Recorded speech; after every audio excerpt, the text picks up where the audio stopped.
గెలిపించారు. మళ్ళీ ఒక విక్టోరియస్ హిస్టారికల్ విక్టరీతో ఈ హౌస్కి వచ్చాం. అధ్యక్ష, ఆ రోజు నేను చూశాను, కౌన్సిల్లో బిల్లు వెళ్ళింది, రాజధాని 3 రాజధానుల బిల్లు వెళ్ళింది.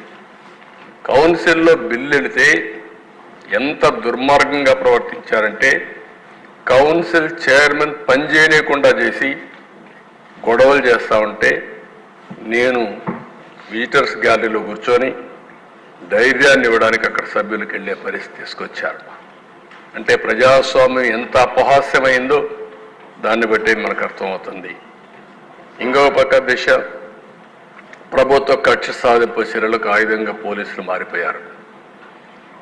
వైసీపీ నేతలతో కుమ్ముక్కై పోలీసులు నిబంధనల్ని ఎక్కడికక్కడ ఉల్లంఘించి యథేచ్ఛగా ముందుకు పోయే పరిస్థితికి వచ్చారు.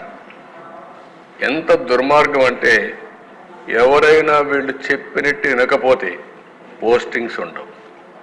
ఇంకా ఎవరైనా సరే విభేదిస్తే వాళ్ళకు విఆర్ పెడతారు. విఆర్ అనే కొందికి జీతాలు రావు. 3 నెలలు, 6 నెలలు, సంవత్సరం, 5 ఏళ్ళు విఆర్లో ఉన్న అధికారులు ఉన్నారు. అంటే 5 ఏళ్ళు జీతాలు రావు ఇంకోళ్ళకు. ఇలాంటి వేధింపులు చేసి ఏ విధంగా నయానా భయానా అన్ని ప్రయోగాలు చేసి పోలీసు వ్యవస్థని పూర్తిగా విధ్వంసం చేసే పరిస్థితికి వచ్చారు. నెక్స్ట్ అధ్యక్ష, రాజకీయ పార్టీలు, ప్రజాస్వామ్యానికి పునాది రాజకీయ పార్టీలు, ఆ రాజకీయ పార్టీ నాయకులు. చిన్న పార్టీని కూడా ఎప్పుడైనా సరే విమర్శించాలన్నా దాడి చేయాలన్నా భయపడేవాళ్ళం. అలాంటిది దేశ నా జీవితంలో నా మీద ఎవరు కేసులు పెట్టలేదు, కానీ ఈ 5 ఏళ్లలో 17 కేసులు పెట్టారు. నా 17 ఇంకా కూడా ఉన్నాయి, కొన్ని 17 కేసులు పెట్టారు.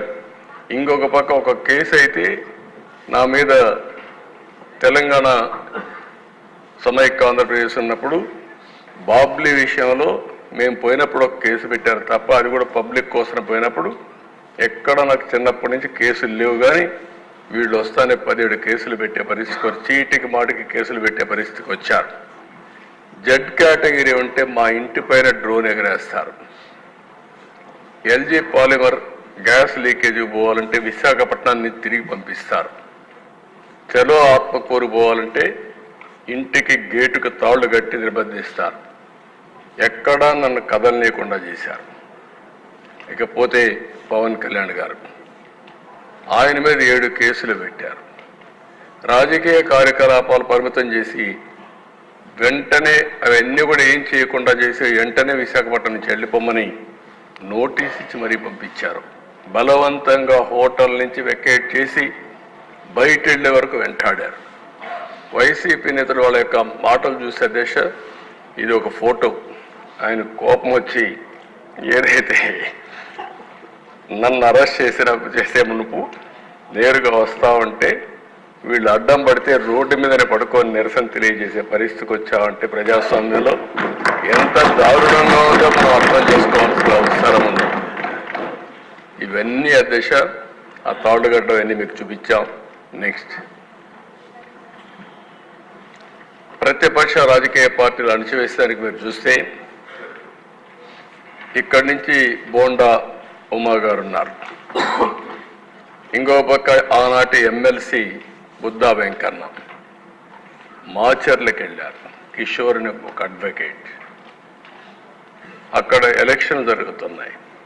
నామినేషన్ సక్రమంగా వేయించడం కోసం వెళ్తే వీళ్ళ మీద దాడి చేసి కడాన వాళ్ళు ఎవ్వరూ సెక్యూరిటీ ఇవ్వకపోతే ఎక్కడో ప్రకాశం జిల్లా అవన్నీ తిరిగి తప్పించుకొని ఫైనల్గా విజయవాడకు వచ్చే పరిస్థితి తీసుకొచ్చారు. ఇంకొక పక్కన మీరు చూసే దిశ, లోకేష్ జనరల్ సెక్రటరీగా ఆయన పాదయాత్ర చేస్తే యువగళం ముందు పోతే మైక్ ఇవ్వకుండా, కనీసం బెంచ్ కూడా ఇవ్వకుండా, కూర్చోనియకుండా వెంటాడే పరిస్థితికి వచ్చారు.